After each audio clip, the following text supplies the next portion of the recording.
होना है, इस उसके उसके परिप्रेक्ष्य में अगर हम देखें तो वास्तव में उत्तर प्रदेश इतना प्रमुख क्यों है, हमें इसके विकास की चिंता क्यों करनी चाहिए। वास्तव में उत्तर प्रदेश एक बड़े जमाव वाले, बहुत बड़े लोक बल स्थल है।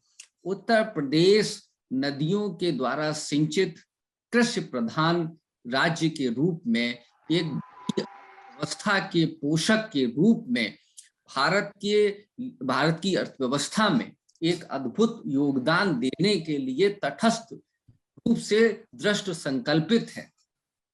इधर के वर्षों में उत्तर प्रदेश सरकार ने विकास के कई कीर्तिमानों को स्थापित किया है।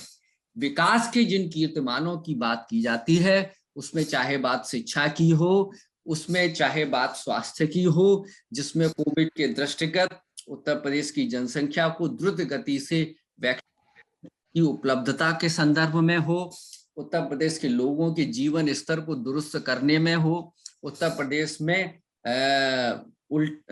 लौटते हुए श्रमिकों को भोजन और पानी की व्यवस्था और रहने की व्यवस्था को लेकर हो, चाहे उत्तर प्रदेश में आवास की समस्या हो, उत्तर प्रदेश में चाहे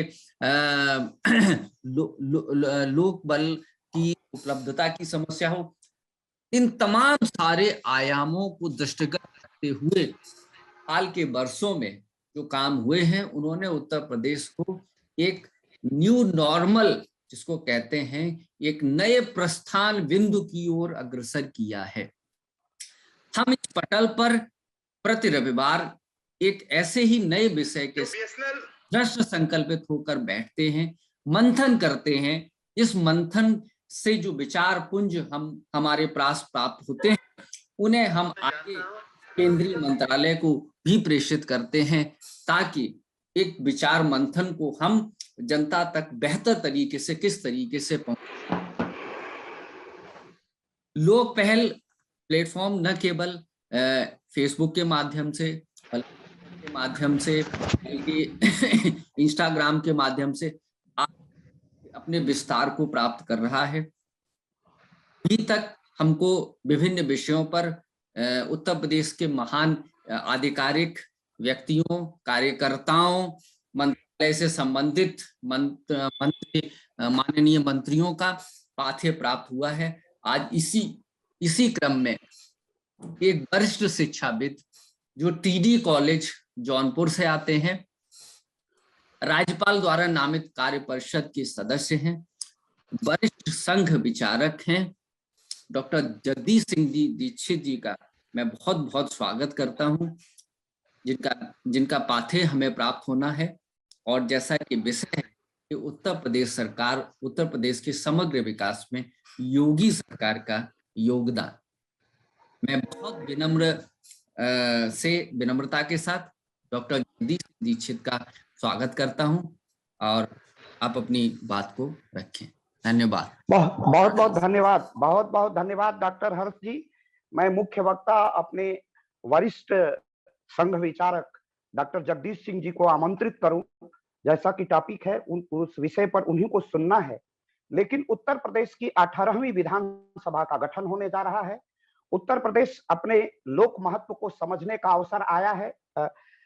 उसकी चेतना को झंकृत करना है कि लोक तक यह तंत्र की पहुंच हो और तंत्र लोक के लिए कितना उपयोगी हो। उत्तर प्रदेश में योगी की उपयोगिता, माननीय श्रद्धेय योगी जी की उपयोगिता कैसे निर्धारित हो।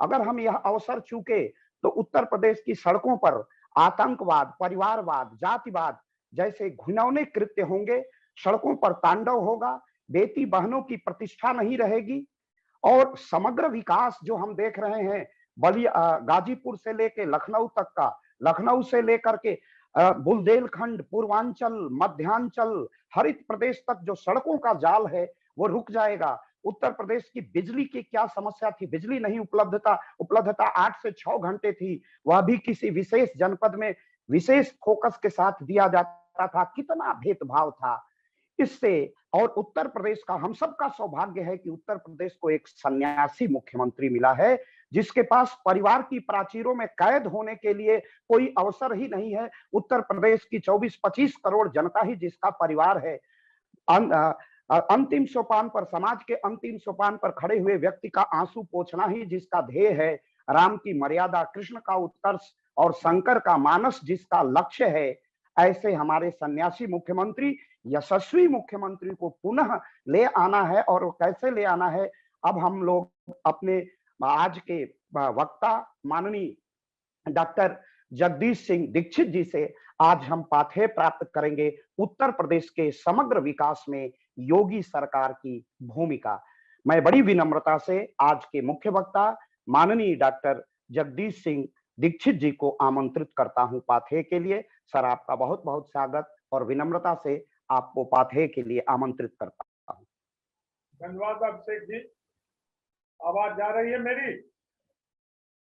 आवाज आ रही है सर, आवाज आ रही है सर, आ रही।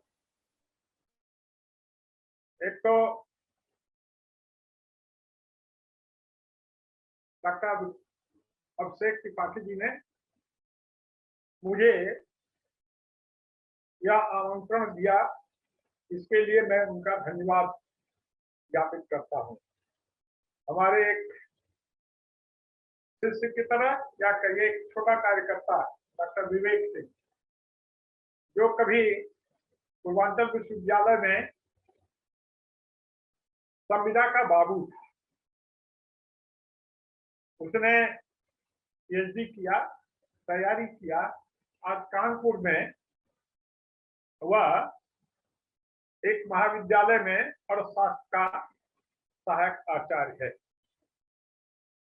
विवेक सिंह जी ने मुझसे कल बात किया और कहा कि विवेक, अभिषेक त्रिपाठी जी आपसे बात करेंगे, ऐसा ऐसा कार्यक्रम है, अगर आपके पास समय हो तो अवश्य उससे जुड़िए। जबकि आज मेरी 2 बैठकें थी।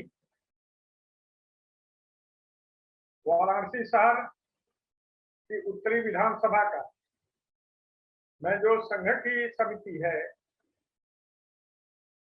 उस समिति का एक सदस्य हूँ। उसके नाते भी एक मेरी बैठक थी। पहले तो 12 बजे थी, लेकिन मैं इसको 11 बजे बुलाया। फिर 12 बजे से हमारे शहर उत्तरी के माननीय विधायक रविंद्र जायसवाल जी, जो स्टाम्प एवं पंजीयन शुल्क मंत्री भी हैं, 12 बजे से उनकी भी एक शिवपुर वार्ड की बैठक थी, उसमें भी मुझे जाना था। तो उसको करके फिर उसी बीच एक छोट छात्रा ने मुझे फोन किया है कि सर आज मुझे समय दे दीजिए, तो 2 बजे वो भी आई थी, 3 बजे तक थी। समय निकाला और कुछ रात में ही मैंने तैयारी किया। परिचय में मैंने थोड़ा सा बताया था कि मैं जब 1966 में 9th में पढ़ने आया, तब मेरे गुरु जी थे, रास्ते में रहते थे। उन्होंने धीरे धीरे समझिए राष्ट्रवाद और जनसंघ को भोजपुरी में कहिए तो मेरे अंदर ठूस दिया। और 1967 का जो आम चुनाव हुआ, तब आम चुनाव जो हुआ करता था विधानसभा लोकसभा का एक साथ होता था। मेरा एक छोटा भाई था 5-6 साल का, उसको मैंने पोलिंग बूथ पर झंडा देके जनसंघ का बैठा दिया और मैं एजेंट बन गया। मेरे कांग्रेस के लोग मेरे घर पर आए, वो हमारे विद्यालय के उप प्रबंधक भी थे, ब्लॉक प्रमुख भी थे। उन्होंने देखा झंडा, पूछा, बुलाया, मुझे बहुत डांटा, कहा कि झंडा उठा के फेंक दूंगा। हमने उस समय भी मेरे अंदर ताकत आई, जरा उठाड़ के फेंक के तो देख लो। तो वो झंडा आज भी मेरे दिल में गड़ा हुआ है। फिर मैं जब बारात में 71 में आया तो 73 में विद्यार्थी परिषद का काशी विद्यापीठ में गठन किया। फिर मैं गाजीपुर में जब भुरकुड़ा डिग्री कॉलेज में चला गया तो संघ के कार्य से जुड़ गया था, फिर संघ चालक रहा। फिर जब 1991 में अखिल भारतीय राष्ट्रीय साहित्यिक महासंघ का गठन हुआ तो उसमें चला गया, जिसमें विद्यार्थी परिषद में भी 73 से 80 तक प्रदेश कार्य समिति का सदस्य भी था और वाराणसी महानगर का मंत्री भी था। तब से आज तक जुड़ा हुआ और हमेशा राष्ट्र किस तरह से बढ़े, राष्ट्रवाद किस तरह से चलता रहे, जो विकास की ये धारा चल रही है, इसे कभी हम लोगों ने देखा नहीं था। पैदल आना जाना, और पहले जब हम छोटे थे तो जहां बूथ रहता था 3 किलोमीटर पर, मेरे घर की मेरी बुआ जी, माता जी, दादी जी, सारे लोग बैलगाड़ी पर जाते थे, वो हम लोग भी उस पर बैठ के जाते थे। आज तो गांव गांव में ही बूथ है, सारी चीजें हैं, याद रहता है 1 किलो 1.5 किलोमीटर के अंदर बूथ आपका रहे। वो सारे कालखंड को हमने देखा है, और छोड़ दिया जाए कि ये 15 वर्ष का कालखंड जो रहा, और इसके पहले जो जब राम जन्मभूमि का आंदोलन चला, शिला पूजन से लेके आगे 1990 में जब कोठारी बंधुओं ने जो तथाकथित, जिसको बाबरी मस्जिद कहते हो लोग, हमारा जो राम मंदिर था उस पर कोठारी बंधुओं ने झंडा फहराया। उस आंदोलन में भी जुड़ा रहा, आपातकाल में भी मैं जुड़ा रहा। 92 में जब ढांचा गिरा, उसमें मेरी गिरफ्तारी भी हुई थी, 11 दिन तक बलिया जेल में भी था। मेरे घर के लोगों को पता नहीं था, उस समय टेलीफोन मोबाइल नहीं था कि मैं कहाँ हूँ। लौट के आया घर पर, तब लोगों को पता चला। तो वो सारे दिन देखे हैं, और तब न तो सड़कें हुआ करती थी, बिजली का तो कोई सवाल नहीं, पानी जो खेतों में जाता था वो कुओं से और हट या पुरवट से जाता था, तालाब और पोखरियों से दौरी के माध्यम से सिंचाई होती थी, सब कुछ नहीं था। आज जो 25 साल 30 साल पहले की योजनाएं थी, तो सरयू नहर की परियोजना हो या कई परियोजनाएं थी नहरों की जो वैसे ही थी, इस पूरे माननीय योगी जी के मुख्यमंत्री काल में वो सारी नहरें पूर्णता को प्राप्त की है, और लाखों परिवार, लाखों किसानों को वो जल सिंचाई के लिए उपलब्ध हुआ है। ऐसे ही आप देखें तो घर घर बिजली पहुंचाने का काम, मुफ्त बिजली का कनेक्शन, मुफ्त गैस का कनेक्शन उज्ज्वला योजना के तहत जो बीपीएल कार्ड धारक हैं, जिनके घर बिजली गई, वो मुफ्त में जलाते हैं, और केवल बल्ब ही नहीं जलाते हैं, सारा काम करते हैं, उस पर खाना बनाने से लेकर सब कुछ करते हैं फ्री। और जो इस पूरे कोरोना काल में 2 वर्ष से केंद्र और राज्य सरकार के द्वारा जो मुफ्त में राशन मिल रहा है, लोग कहते हैं क्या किया, क्या कोई भूख से मरा क्या इस दौरान? कोई भूख से नहीं मरा। पूरे कोरोना काल में संघ और भाजपा के कार्यकर्ताओं ने, उनके विचार परिवार के लोगों ने जिस तरह से सड़क पर चल रहे लोगों को, मजदूरों को, और जो भी दिल्ली, बंबई, अहमदाबाद, बंगाल से लौट रहे थे, उनको जगह जगह भोजन उपलब्ध कराना, ये संघ के स्वयं सेवक जो अपने भाजपा के कार्यकर्ता बंधु थे, दिन रात लग कर उन लोगों ने किया। कहीं लंगर चल रहा है, कहीं घरों से पैकेट आ रहा है, सबको राशन घर घर पहुंचाना, ये सारा काम हम लोगों ने किया। मेरे मध्य प्रदेश का एक परिवार मेरे घर के बगल में रहता था, 7-8 रहते थे, मजदूर थे, जिनका मकान बन रहा था, उन लोग कुछ उसके खोज भी नहीं कर रहे थे। मेरे बेटे बहुओं ने, हमने उन सबों की चिंता की, उनको पूरा भोजन उपलब्ध कराया, सब्जी आज के लिए पैसा देता था, ये सारा कुछ काम चला। और जिस तरह से ये झूठा मुख्यमंत्री केजरीवाल दिल्ली का मनीष सिसोदिया रातों रात दिल्ली ये से बिहार, उत्तर प्रदेश, पंजाब, उत्तराखंड के लोगों को भगाया, जाओ वहां साधन मिलेगा। योगी जी ने राजस्थान हो, जो हमारे कोटा आर्य स्थानों पर बच्चे कोचिंग कर रहे थे, उनको मंगवाना हो या उन्हें घर घर तक पहुंचाना हो, माननीय योगी जी ने सारा कुछ मुफ्त में किया। मुंबई से, अहमदाबाद से सारे लोगों को टिकट फ्री दिया गया।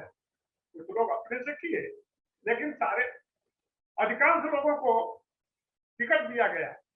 लोग आए, कुछ लोग वास्तव में पैदल चले, ठीक है, घबरा के चले, वहां की सरकारों ने उनकी मदद नहीं किया, लेकिन जितना संभव था, माननीय मोदी जी हो या माननीय योगी जी हो, उन लोगों ने किया। और विश्व के जो विकसित राष्ट्र हैं, उनकी लाइन में लग गए। ये जो कोरोना रोधी जो टीके कोविशील्ड और एक कोवैक्सीन हमारे वैज्ञानिकों ने लग के विकसित कर लिया, और आज 173 करोड़ लोगों को मतलब उतना टीका लग चुका है। उसमें अधिकांश को पहला टीका लग चुका है। उत्तराखंड, हिमाचल, गोवा ऐसे राज्य हैं जहां की 100% पहला टीका लग चुका है। सुदूर पहाड़ी पर, ऊंची पहाड़ियों पर रहने वाले लोगों को टीका लग चुका है।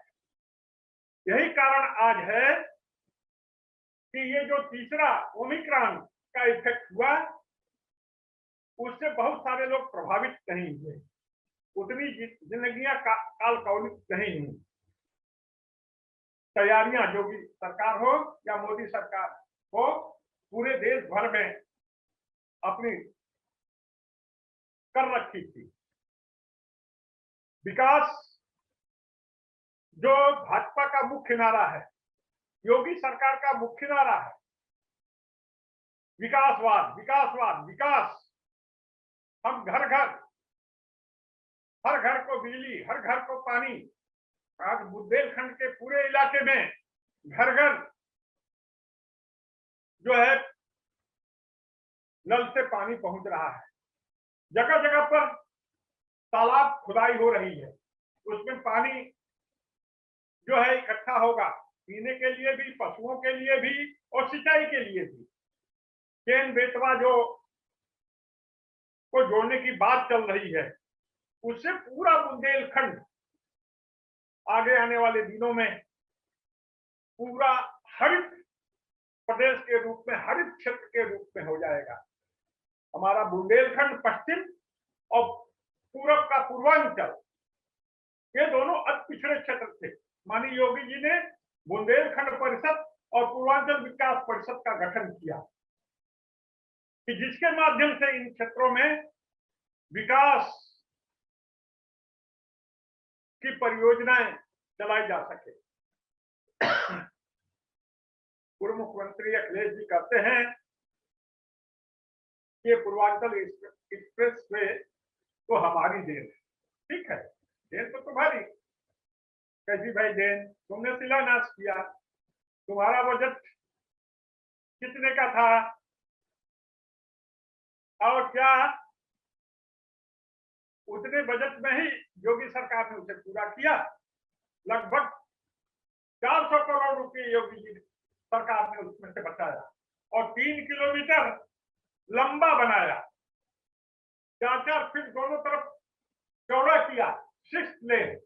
मैं परसों, हमारे कुछ मित्र थे, बलिया से मैं आ रहा था, तो रसड़ा से आते समय मैं 12 किलोमीटर लोगों को कहा जा रहा है, इसका आनंद भी लीजिए पूर्वांचल एक्सप्रेस का। ड्राइवर जो चला रहा था कहा, अरे सर, ये तो मन कर रहा है 120 की स्पीड में गाड़ी चला, क्या सड़क बनी है।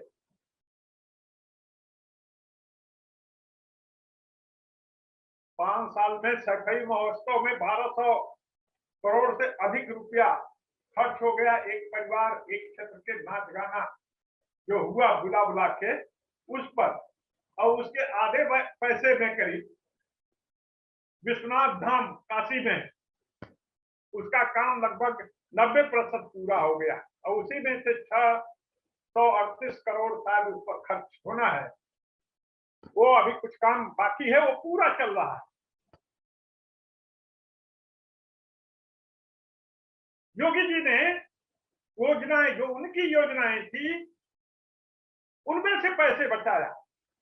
भ्रष्टाचार का आलम क्या था आप सब जानते हो। जो गोमती रिवर फ्रंट था, उसमें कितना घोटाला हुआ, सब जांच चल रही है। कुछ पकड़े गए हैं, कुछ सस्पेंड हुए हैं, कुछ टर्मिनेट हुए हैं।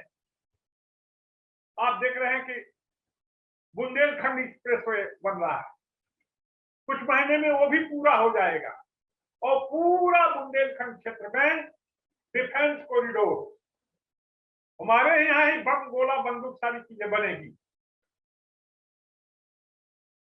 लोगों को रोजगार मिलेगा। इधर गंगा एक्सप्रेसवे प्रयागराज से लेकर मेरठ तक बनना है, फिर प्रयागराज से इधर भी बनेगा, बलिया की तरफ भी बनेगा। वो भी योजना जो है चुनाव बाद, जब माननीय योगी जी पुनः मुख्यमंत्री बनेंगे तो वो शुरू हो जाएगी। ये सारी योजनाएं जगह जगह सड़कों का जो चौड़ीकरण हुआ है, और आप देखें लोग कहते हैं कि रोजगार रोजगार रोजगार।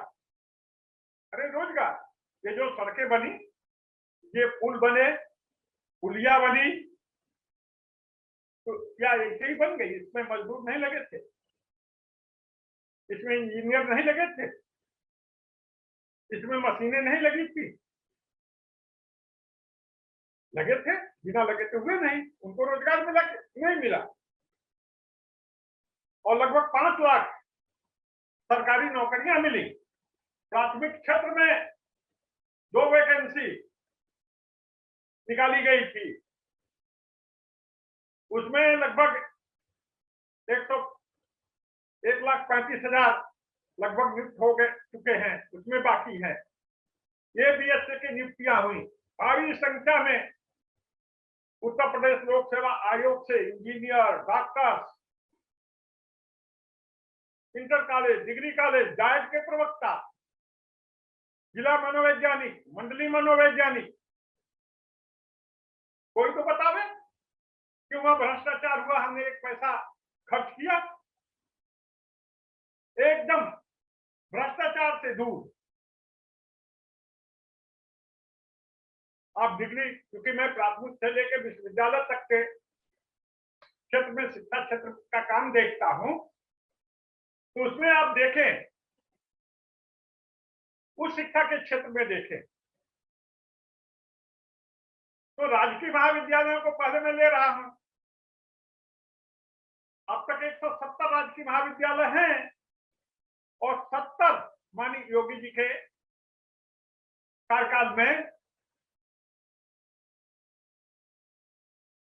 और स्वीकृत हुए हैं, जिनका की निर्माण कार्य चल रहा है, और आगे आने वाले दिनों में वो निर्माण कार्य पूरा हो जाएगा। लगभग 80-90% वो निर्माण कार्य पूरा हो चुका है। 3 राज्य विश्वविद्यालय, आजमगढ़ में राजा सुहेल देव के नाम पर, सहारनपुर में माता शाकंभरी देवी के नाम पर, अलीगढ़ में राजा महेंद्र प्रताप सिंह के नाम पर। ये 3 राज्य विश्वविद्यालय खुल गए हैं, वहां कुलपति और कुलसचिव की नियुक्तियां हो चुकी है। अटल जी के नाम पर मेडिकल विश्वविद्यालय लखनऊ में, और गोरखपुर में एक आयुष विश्वविद्यालय, प्रयागराज में एक विधि विश्वविद्यालय का शिलान्यास हो चुका है और निजी क्षेत्र में भी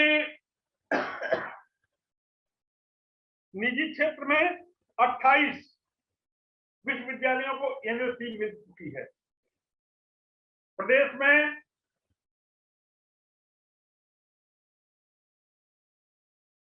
ये जो मेडिकल कॉलेज है,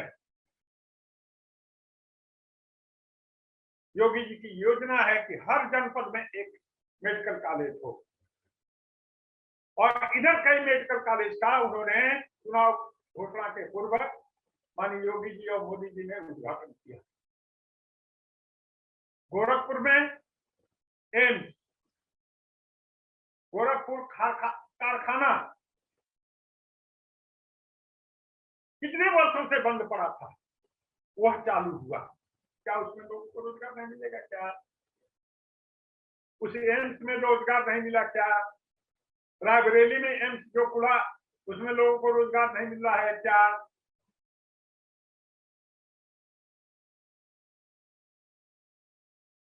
प्रदेश के बाहर से तो लोग नहीं आ रहे हैं, इसी प्रदेश के लोग हैं।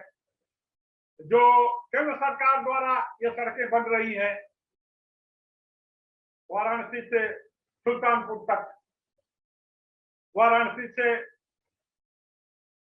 आजमगढ़, वाराणसी से गाजीपुर चालू हो चुका है, उधर मऊ से गाजीपुर से गोरखपुर तक मुश्किल से 10-15% कार्य बचा हुआ है। उसमें मजदूर नहीं लगे हैं क्या? रात दिन तो काम हो रहा है, मजदूर लगे हुए। जो टेक्निकल है वो टेक्निकल कार्य में लगा है, जो लेबर है उसमें काम में लगा है। जितना हो सकता है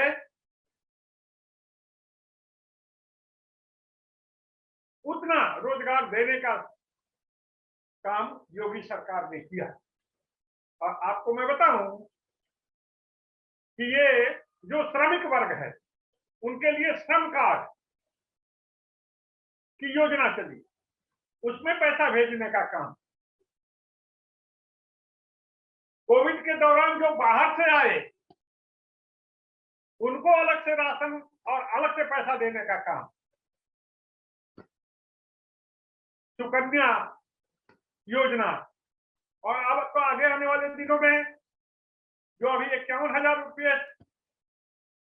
गरीब लड़कियों के लिए सरकार खर्च कर रही थी, अब 1 लाख रुपये होगा।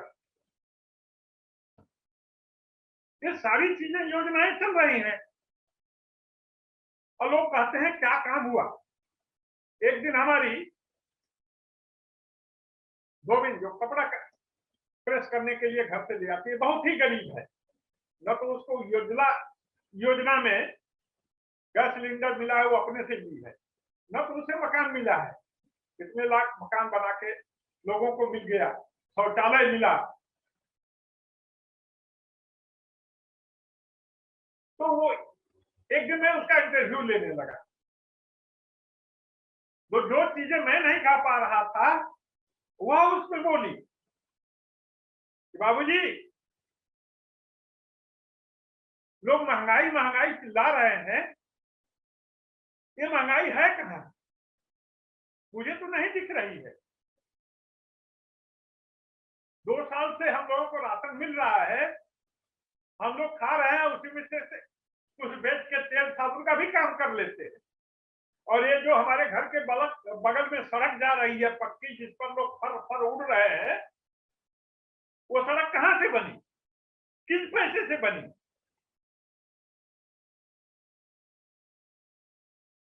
आज जो बनारस से बाबतपुर जाने में हम लोगों को 40-45 मिनट लगता था, बाबतपुर से जो है गिलट बाजार तक 12 मिनट लगते हैं हम लोग आते जाते। घर से निकलते हैं, जो रिंग रोड बन गया हरहुआ से लेके राजा तालाब तक प्रयागराज जाने वाली सड़क में 16 मिनट में 16 किलोमीटर हम लोग पहुंच जाते हैं। और जिस दिन ये हरहुआ से लेके संदहा तक हमारी रिंग रोड चालू है और संदहा से लेके अलीनगर जो मुगलसराय के पास है चंदौली में जो ये हमारा नेशनल हाईवे जा रहा है कलकत्ता को, उसमें मिल जाएगी। 5-6 महीने और देरी है तो शहर जो वाराणसी शहर है वो जाम मुक्त हो जाएगा, लोगों को समय कम लगेगा। ये सारे बनारस के किनारे रिंग रोड, लखनऊ के किनारे दूसरा रिंग रोड बन रहा है, ये विकास लोगों को नहीं दिख रहा। और उस रिंग रोड के बनाने में लोग जो लेबर लगे हुए हैं, जो लोगों को रोजगार मिल रहा है, काम कर रहे हैं, गिट्टी वाला गिट्टी दे रहा है, बालू वाला बालू दे रहा है, सीमेंट वाला सीमेंट दे रहा है, जेसीबी वाला जेसीबी लगाए हुए है, रोलर वाला रोलर लगाए हुए है, सबको तो रोजगार मिल रहा है। उसमें भी ड्राइवर है, उसमें भी मजदूर है, वो सब काम कर रहे हैं तो उनको भी रोजगार मिल रहा है। तो ये रोजगार ये सारी चीजें, नहरों का जाल, सड़कों का जाल, आगे आने वाले दिनों में घर घर नल से पानी, शुद्ध पानी जो पहुंचेगा, योजना चल रही है। 2024 तक लक्ष्य है उसको हर घर में पानी पहुंचाना नल से। ये बड़ी महत्वाकांक्षी योजनाएं हैं। और जिस दिन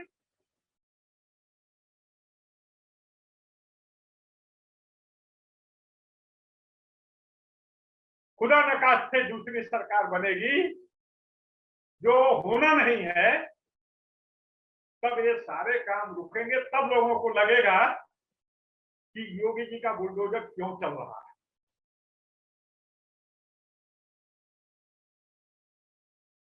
अरे वो दिन देखो ना जो आज कह रहे हैं लोग, उसको हम लोगों ने टीवी पर देखा। और मऊ जनपद के लोगों को, मऊ शहर के लोगों को देख लीजिए, जिस दिन ये जो बांदा में बंद है जेल में, वो जीप पर, खुली जीप पर घूम घूम के लोगों को ललकार के मरवा रहा था। और जिसके बल पर हाँक रहे हैं आज माननीय अखिलेश जी, उसी बिरादरी के 50 लोग उसमें मारे गए थे, उनकी दुकानें जला दी गई थी शहर में थी। वो दिन भूल गए।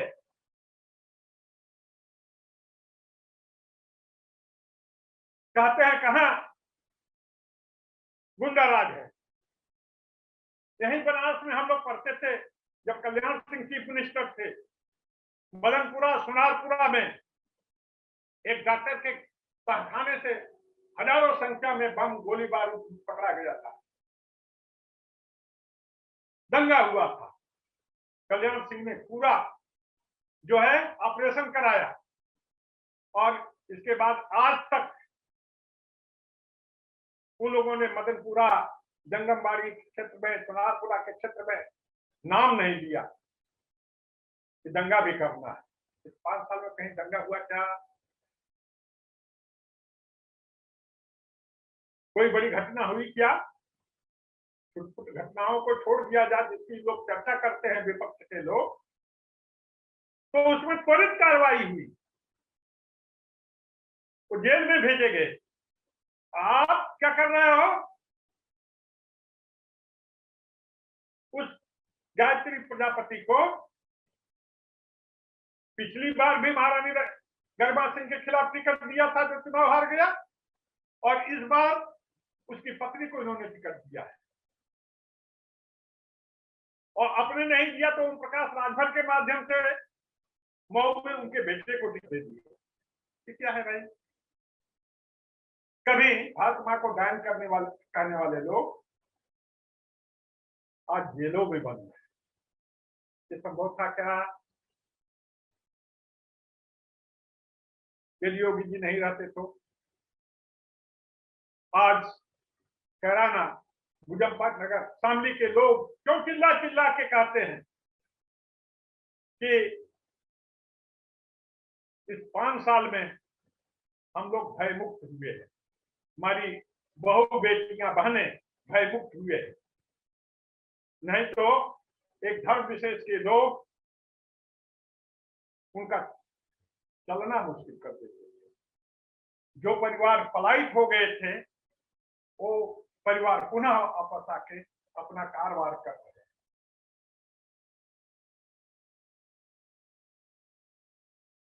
और ये क्या कर रहे हैं, उन दंगों का जो आरोपी है उसी को आप टिकट दे रहे हो कराना से। कहते थे आज करहाल में मैंने नामांकन कर दिया, अब पुनः नहीं आऊंगा। देखो भाई करहाल वाले क्या हो गया, चाचा भतीजा बाप बेटा सब पहुंच गए।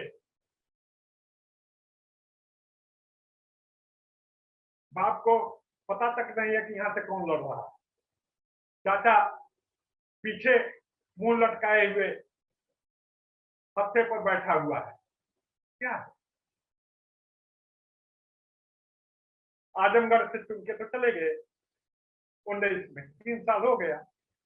कितनी बार आजमगढ़ में आए, हिम्मत नहीं जुटा पाए कि मैं अपने लोकसभा क्षेत्र से चुनाव लड़ूं। और वही योगी जी अपने लोकसभा क्षेत्र, जो पहले उनका 5 बार सांसद रहे, उसी क्षेत्र से चुनाव लड़ रहे। जनता भारी बहुमत से जीताएगी। और सारे शिक्षा के क्षेत्र में मैं बताऊं कि ये कई वर्षों से प्रदेश में जो अनुदानित महाविद्यालय है 331 है, और वर्तमान में तो 2 या 3 में रेगुलर प्राचार्य रह गए। 290 की वैकेंसी निकली थी, करते करते उसकी परीक्षा हुई, रिजल्ट आया, इंटरव्यू हुआ, और आज 290 में से 209 लोग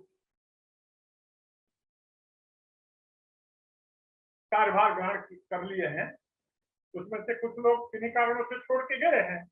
फिर का चुनाव के बाद जो वेटिंग लिस्ट वाले हैं, जो जिनका हुआ है प्लेसमेंट, वो नहीं ज्वाइन करते हैं, तो वेटिंग लिस्ट से लोगों को ज्वाइन करा दिया जाएगा। उसके पहले के विज्ञापन में नया पद सृजित हुआ था, कुल 1200 कुछ था, जिसका चयन करके वो सारे बच्चे ज्वाइन कर लिए। विज्ञापन 46 के भी डिग्री में कुछ रह गए थे, उसको ज्वाइन कर दिए लोग, सारा इंटरव्यू साक्षात्कार हुआ। अब देखिए ये जो विज्ञापन निकला था उसका भी लगभग रिजल्ट आ गया, और 12 मार्च से शायद 9 या 12 मार्च से उत्तर प्रदेश उच्चतर शिक्षा सेवा आयोग, चयन आयोग का हिंदी का साक्षात्कार शुरू होने जा रहा है। माध्यमिक में 2011 के जो विज्ञापन थे, 2011, 13, 16, ये सब पड़े हुए थे। वर्तमान चयन आयोग ने उन सब पर, जिसकी परीक्षा हुई थी, रिजल्ट नहीं आया था, रिजल्ट दिया, इंटरव्यू किया, ये परीक्षा नहीं हुई, परीक्षा कराया, रिजल्ट दिया, इंटरव्यू कराया, फिर अपना भी जो है 2021 में विज्ञापन किया, उसका भी परीक्षा और रिजल्ट देके चयन कर दिया, और लगभग 34,000 के आसपास एलटी ग्रेड के और लेक्चरर के लोग ज्वाइन कर चुके हैं। प्रधानाचार्य जो उधर के थे उसका भी रिजल्ट देके, इंटरव्यू देके कराया। कुछ प्रधानाचार्य के पद है अभी पिछले विज्ञापन के, पिछली सरकार के थे, उसका इधर मार्च में शुरू होने जा रहा है। 2002 से कुछ लगभग 800 के आसपास या करीब संख्या थी जिनका कहीं नहीं प्लेसमेंट हो पाया था, हुआ था तो ज्वाइन नहीं करा सकते, उन सबको ज्वाइन करा दिया गया। तो माध्यमिक क्षेत्र में भी बड़ी संख्या में जो हमारे बेरोजगार युवा थे, शिक्षित युवा थे, उनको चयनित करके विद्यालयों में कार्यभार ग्रहण कराया गया। और कहीं से कोई सूचना नहीं आई कि किसी प्रबंध तंत्र ने, किसी आयोग के मेंबर ने, चेयरमैन ने कहीं से कोई पैसा लिया हो। एकदम भ्रष्टाचार मुक्त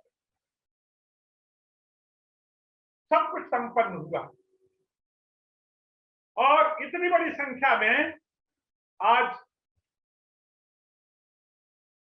आपको बताऊं कि ये गवर्नमेंट कॉलेज जो है वहां 3100 गवर्नमेंट कॉलेज में 3100 कुछ पद हैं, जिसमें से 2400 वर्तमान में काम कर रहे हैं।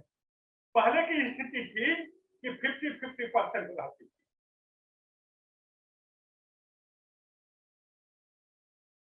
आज 3100 में से 2400 है। प्रतिशत निकाल लीजिए। और 129 पदों का विज्ञापन हुआ है पब्लिक सर्विस कमीशन से गवर्नमेंट कॉलेज। और जो गवर्नमेंट कॉलेज के प्राचार्यों की डीपीसी हुई थी, उस डीपीसी में यूजी के प्राचार्यों की हुई थी, फिर पीजी के प्राचार्यों की हुई थी। उसमें भी बड़ी संख्या में लोग यूजी के प्राचार्य और पीजी के प्राचार्य थे। जहां भी रुकावटें थी, उन रुकावटों को दूर करके काम करने का प्रयास माननीय योगी जी ने किया। और हमारी जो डिग्री कॉलेजेस है, जिनके अध्यापकों की बहुत लंबे समय से मांग थी कि जब उत्तराखंड में प्रोफेसर पदनाम और स्केल मिल सकता है करियर एडवांसमेंट स्कीम के तहत, तो हमारे प्रदेश में क्यों न हो। जबकि यूजीसी ने ये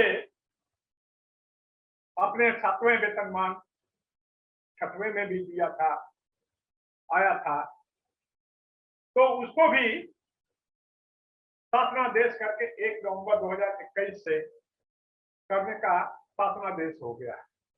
उसमें भी 19 दिसंबर को जो माननीय अपर प्रमुख सचिव उच्च शिक्षा है मोनिका गर्ग जी वाराणसी में आई थी, काशी विद्यापीठ में कार्यक्रम था। उनसे राष्ट्रीय शैक्षिक महासंघ और विश्वविद्यालयों के कार्य परिषद के लगभग 9-10 सदस्यों ने डॉक्टर दीनानाथ जी के नेतृत्व में मिलकर इन कुछ सारी चीजों को रखा था। और ये जो कुछ विसंगतियां हैं प्रोफेसर पदनाम और वेतनमान देने में, और उसको क्यों ना जैसे उत्तराखंड में 2009 से मिला है, उस पर उन्होंने विचार करने का आश्वासन दिया कि आपके साथ बैठेंगे, कहां क्या हो सकता है उसको करने का प्रयास करें। तो ये सारी चीजें करने का प्रयास हमारी योगी सरकार ने किया। और जहां तक आप देखिए दिल्ली में जैसे क्या है कमिश्नरेट सिस्टम है पुलिस में, उसको लखनऊ में, कानपुर में, वाराणसी में उन्होंने लागू किया। इससे क्या होगा कि अपराध को रोकने में काफी सहूलियत मिलेगी। अब इन लोगों को पावर दिया गया है। तो ये सारी चीजें जो है योगी सरकार ने करने का भरपूर प्रयास अपने कार्यकाल में किया है। आज बेटियां हो या बहुएं या हमारी बहनें या माताएं रात को 12 बजे भी स्कूटी और गाड़ी निकालती हैं, लेके जाती है, निर्भीक होकर सुरक्षा का माहौल बना।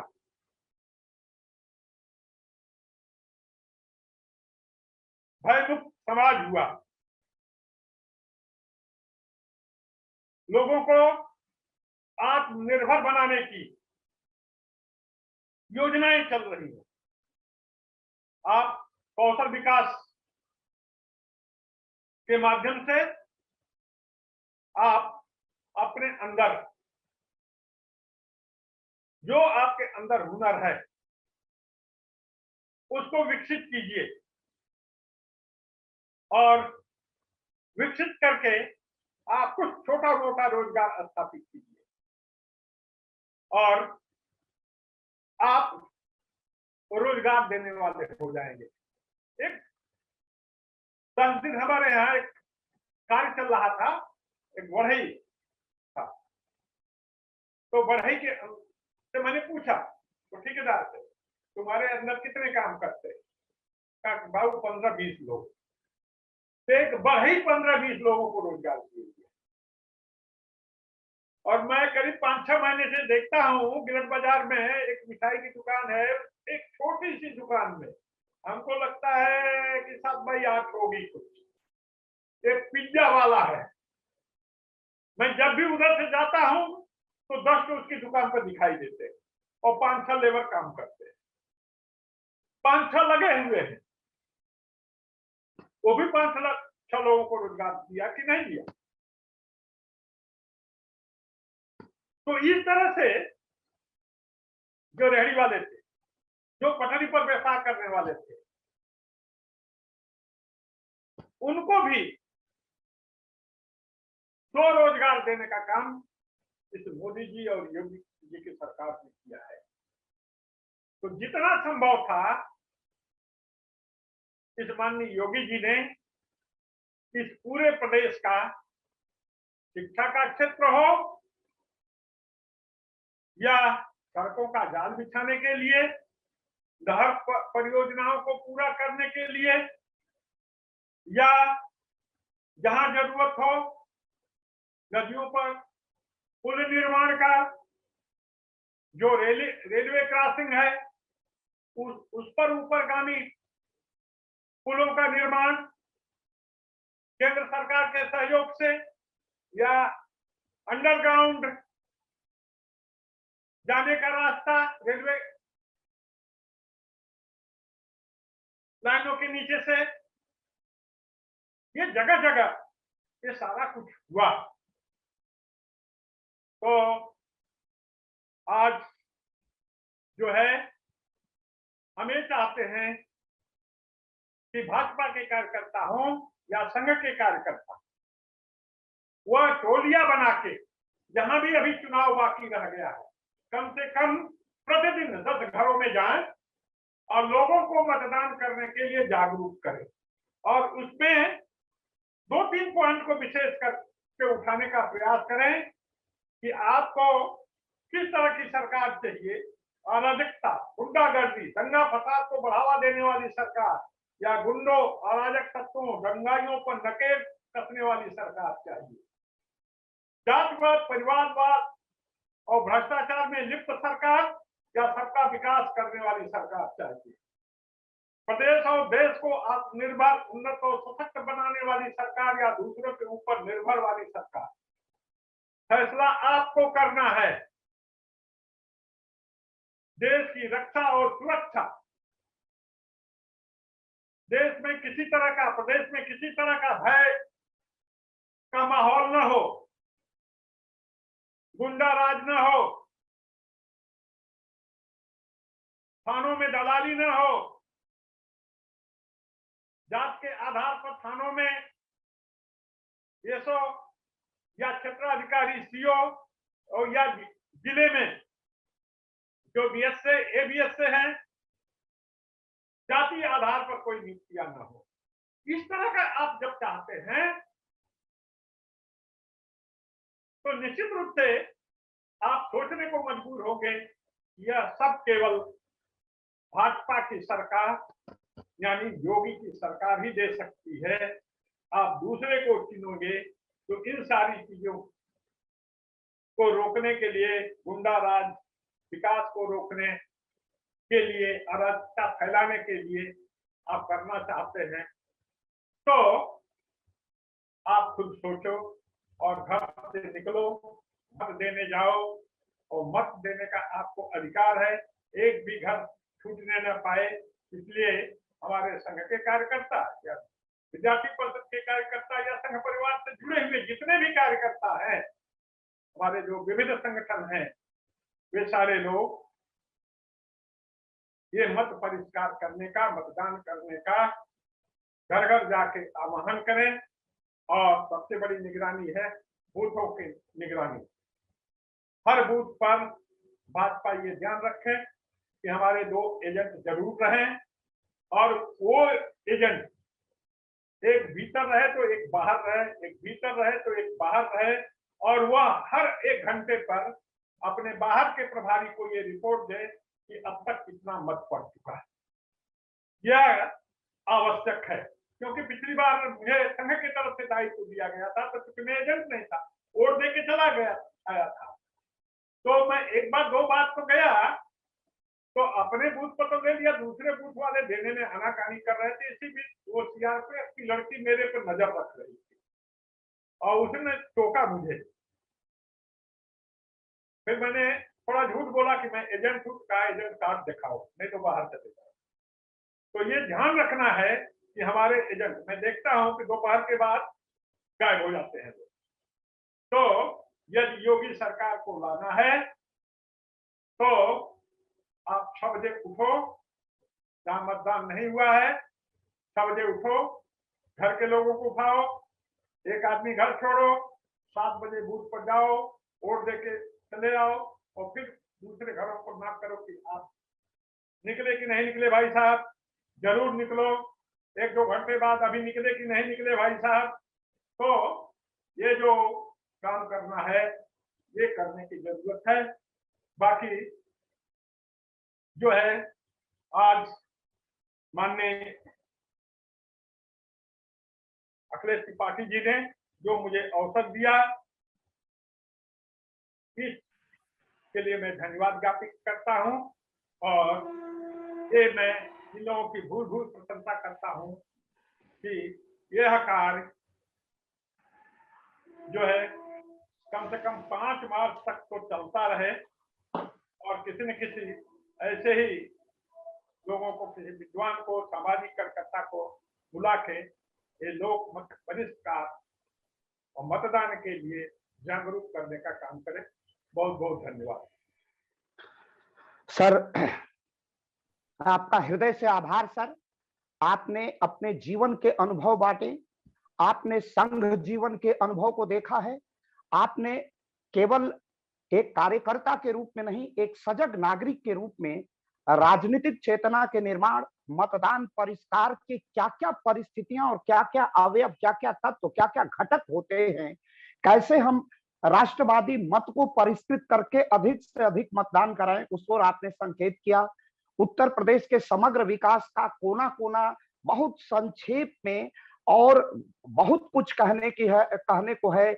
योगी सरकार अभूतपूर्व है। मैं तो राजनीति विज्ञान के विद्यार्थी के रूप में कहता हूं, राजनीति विज्ञान की प्रयोगशाला इतिहास होती है।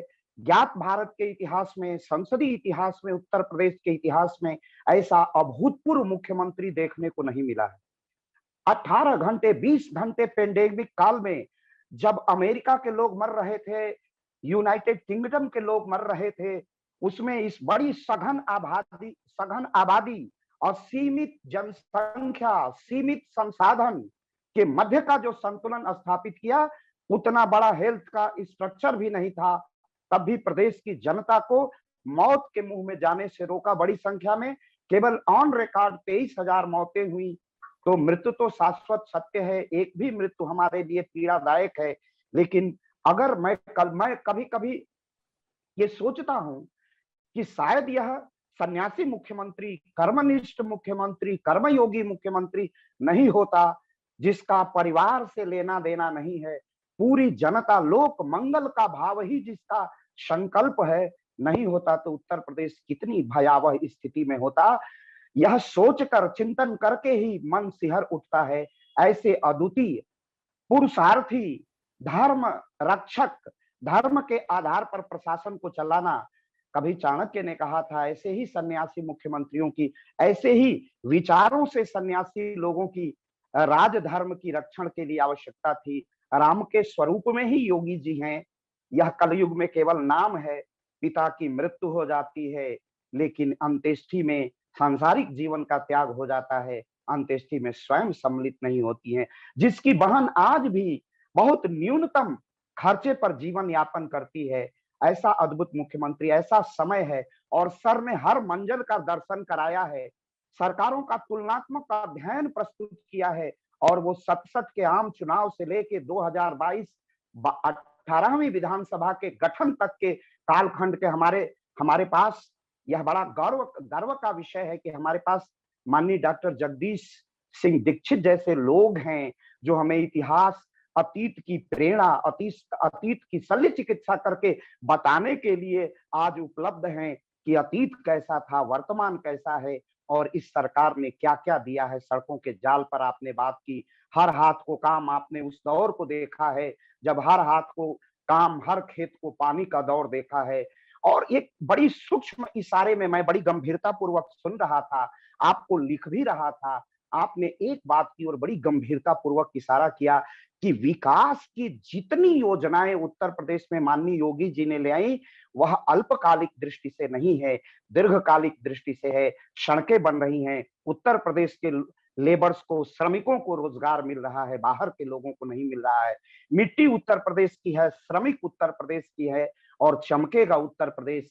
किस तरह मैं अवगत कराना चाहता हूं, 36,000 करोड़ रुपया माननीय योगी जी ने एक्स्ट्रा वैगेंट, फिजूल खर्ची लोक प्रशासन का, मैं विद्यार्थी हूं राजनीति विज्ञान का, 36,000 करोड़ रुपए की बचत केवल फिजूल खर्ची में इस मुख्यमंत्री ने किया है। क्योंकि मुख्यमंत्री का जीवन स्तर भारत के और उत्तर प्रदेश के एक सामान्य नागरिक का जीवन स्तर है, न तो एसी कार कूलरों में रहना है।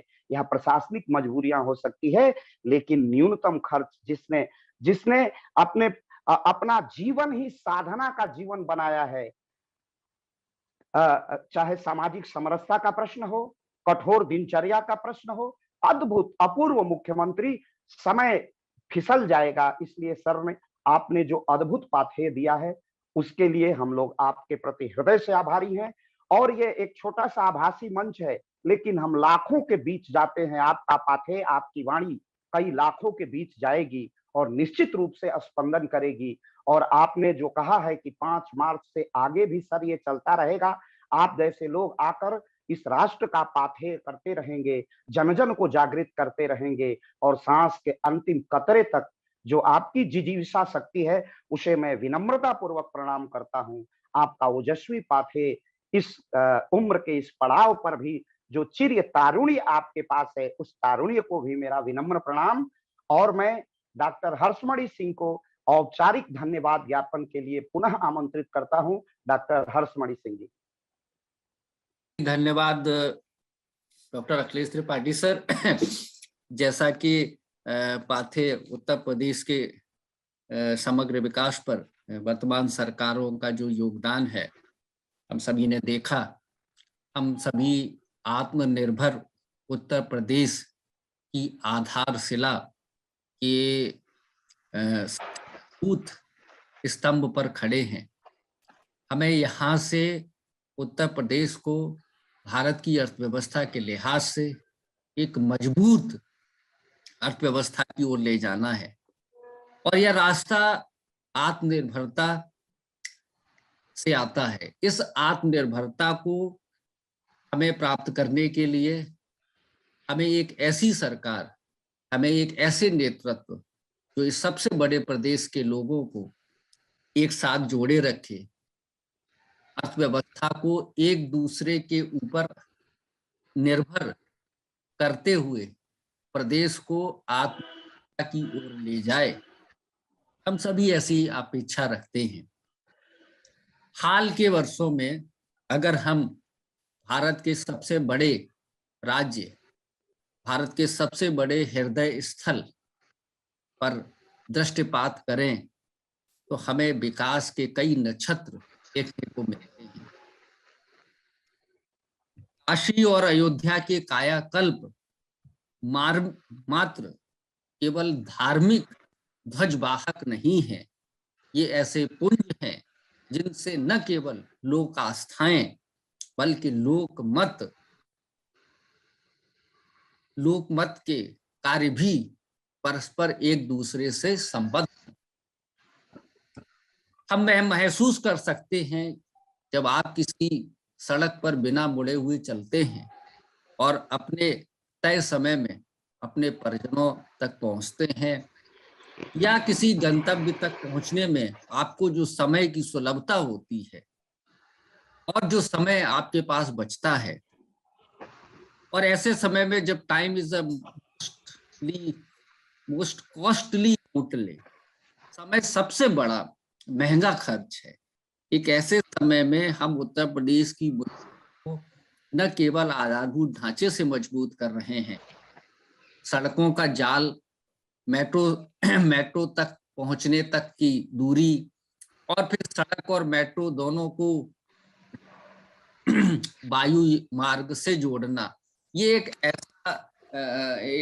ऐसा जाल है जो जिसने उत्तर प्रदेश के एक आम व्यक्ति के जीवन में न केवल मात्रात्मक परिवर्तन किया है बल्कि गुणात्मक परिवर्तन में अभिवृद्धि की है।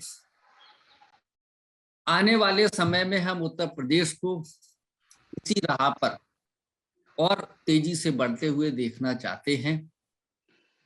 इन विषयों से ओतप्रोत जो पाथे हमें वरिष्ठ संघ विचारक के रूप में, वरिष्ठ शिक्षाविद के रूप में माननीय डॉक्टर जगदीश दीक्षित जी का जो पाथे हमें प्राप्त हुआ, और इस पाथे से हम सभी लाभान्वित हुए, हम उनका हृदय से आभार प्रकट करते हैं। हम इस आभासी मंच की आधारभूत रेखा के रूप में लोक पहल से जुड़े हुए जितने भी कार्यकर्ता हैं, उन सभी का हृदय से आभार प्रकट करते हैं, और अंत में डॉक्टर अखिलेश त्रिपाठी सर का बहुत बहुत आभार। बहुत बहुत धन्यवाद डॉक्टर हर्षमणि सिंह। विपरीत परिस्थितियों में आप हमसे जुड़े रहे और एक सशक्त कार्यकर्ता, एक स्वयंसेवक के रूप में अपनी भूमिकाओं का निर्वहन करते रहे। इसके लिए डॉक्टर हर्षमणि सिंह जी, आपका हृदय से आभार। और इस पूरी व्यवस्था को संचालित करने वाले, आभासी मंच प्रदान करने वाले और सोशल मीडिया के विभिन्न माध्यमों से संप्रेषण का काम, फैसिलिटेट और कम्युनिकेट करने का कार्य करने वाले माननीय आयुष जी त्यागी जी को मैं हृदय से धन्यवाद करता हूं। हम लोग गाजीपुर के हैं और गाजियाबाद में बैठ करके, मेरठ में बैठ करके, यह जो उत्तर प्रदेश बलिया से बदायूं तक, गाजीपुर से गाजियाबाद तक, बुंदेलखंड से लेकर के मेरठ तक का जो विस्तृत भू क्षेत्र है, जो एक तरफ हिमालय की तलहटी से लेकर के सुदूर नेपाल के सीमा को स्पर्श करते हुआ पूरा पवित्र भूमि है, गोरख से लेके काशी और हरित अवध, यह जो समेकित है, यह राम की भूमि है। और मिला क्या है, अद्भुत राम मंदिर और अद्भुत देव योग और संयोग। देखिए कि एक राम के मंदिर के निर्माण के समय प्रबल राम भक्त, सन्यासी, वैरागी, राम की मर्यादा ही विश्व जनीन है, और वही राम की मर्यादा लेके उत्तर प्रदेश का मुख्यमंत्री, जिसमें राम की मर्यादा है, कृष्ण का विवेक है, उसने उत्तर प्रदेश में वह दिखा दिया है कि मंदिर, हम यह सांस्कृतिक विमुक्ति के कालखंड में है। जो 500 वर्षों की आत्म पीड़ा थी वह मिटी है। और सर अभी कह रहे थे कि किस प्रकार एक गरीब परिवार में भोजन की थाली मिली थी, चेहरे पर मुस्कुराहट थी, उनके चेहरों पर लाली है। यह सब भूख से उपजी हुई करुणा का दार्शनिक मुख्यमंत्री ही कर सकता है। और जिसने भूख की पीड़ा देखी है, जिसने अय्यासी नहीं देखी है, एक तरफ परिवार, और सर बता रहे थे सैफई महोत्सव में, और माफिया जो मुख्तार अंसारी जेल में बंद है, अतीक, मुख्तार और जो अब्बा जान है, और साथ ही ये जो रामपुर का देशद्रोही है, इन देशद्रोहियों ने किस तरह के कांड किए हैं। 1971 के युद्ध में पत्थरबाजी करते थे ये लोग, भारत माता को डाइन कहने वाले लोग। गर्व से एक ऐसा मुख्यमंत्री और प्रधानमंत्री भारत को मिला है जो मंच से जो काम अटल जी भी डर के करते थे, खुली उद्घोषणा, लंबी बाहें, चौड़ी सीना, वंदे मातरम, भारत माता की जय और जय श्री राम का उद्घोष करने का साहस। 2022 का यह कालखंड देव योग है, संयोग है, यह फिसले नहीं। माननीय डॉक्टर जगदीश सिंह दीक्षित जी का जो पाथेय है, जो उनकी ओजस्विता है, जो तेजस्विता है, वह जन जन में व्याप्त हो। इसी मंगल कामना के साथ मैं सर को प्रणाम निवेदित करता हूं, पाथेय के लिए बार बार अपना आत्मीय आभार प्रकट करता हूं, और आज के कार्यक्रम के समापन की उद्घोषणा करता हूं। वंदे मातरम, जय श्री राम।